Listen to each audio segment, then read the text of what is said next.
பள்ளி மாணவர்களின் புத்தக சுமையை குறைக்க மாதத்திற்கு 4 நாட்கள் புத்தக பை இல்லாத நாட்களாக கேரள அரசு அறிவித்துள்ளது. அது குறித்த செய்தி தொகுப்பை தற்போது பார்க்கலாம். பள்ளியில் படிக்கும் காலம்தான் மனித வாழ்வின் இனிமையான பொற்காலம். மனதில் எந்த கவலையும் இல்லாமல், வேறுபாடுகள் பார்க்காமல், ஏட்டு கல்வியுடன் வாழ்க்கை கல்வியையும் சேர்த்து கற்கும் அற்புதமான பருவம் அது. ஆனால் தற்போதைய கல்வி முறை குழந்தைகளின் முதுகில் புத்தகங்களின் சுமையை கூட்டி மனச்சுமையையும் அதிகரிக்கிறது. புத்தகங்களை அதிகம் சுமக்க வைப்பதுதான் தரமான கல்வி என்பது போன்ற மாய தோற்றத்தை உருவாக்கிவிட்டன இன்றைய கல்விக்கூடங்கள். கனமான புத்தக பைகளை சுமப்பதால் குழந்தைகளுக்கு முதுகுவலி, தோள்பட்டை வலி, தசைவலி என உடல்நலம் சார்ந்த பிரச்சனைகளே மிஞ்சும் என்பதை அவர்கள் அறிய தவறிவிட்டன என்பதே உண்மை. இந்த சிரமங்களை தவிர்க்க மத்திய அரசின் புதிய கல்விக் கொள்கையில் புத்தகப்பை இல்லாத நாள் குறித்த அம்சம் இடம்பெற்றுள்ளது.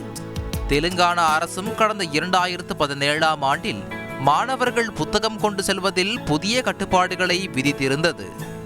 இந்நிலையில் பள்ளி குழந்தைகளின் புத்தக சுமைக்கு தீர்வு காண கேரள மாநில அரசும் புதிய முயற்சியில் ஈடுபட்டுள்ளது. இது தொடர்பாக அம்மாநில கல்வி அமைச்சர் சிவன்குட்டி பல புதிய அறிவிப்புகளை வெளியிட்டுள்ளார். அதில் முக்கியமானதாக மாதத்திற்கு 4 நாட்கள் அரசு பள்ளிகளில் புத்தகப்பை இல்லாத நாட்களாக கடைபிடிக்கப்படும் என்றும், அன்று மாணவ மாணவிகள் புத்தகங்கள் இல்லாமல் பள்ளிக்கு வரலாம் என்றும் அறிவித்துள்ளார். மேலும் 1 முதல் 9ஆம் வகுப்பு வரையிலான மாணவர்களின் புத்தக பைகளின் எடை 1.6 கிலோ முதல் 2.2 கிலோ வரையிலும், 10ஆம் வகுப்பு மாணவர்களின் புத்தக பைகளின் எடை 2.5 கிலோ முதல் 4.5 கிலோ வரையிலும் பராமரிக்க வழிகாட்டுதல்கள் வழங்கப்படும் என்றும் தெரிவித்துள்ளார்.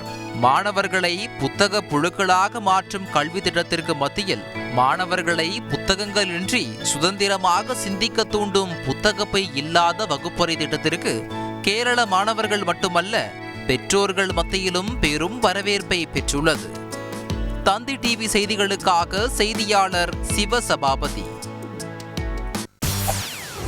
செய்திகளை உடனுக்குடன் தெரிந்து கொள்ள உடனே சப்ஸ்கிரைப் பண்ணுங்க.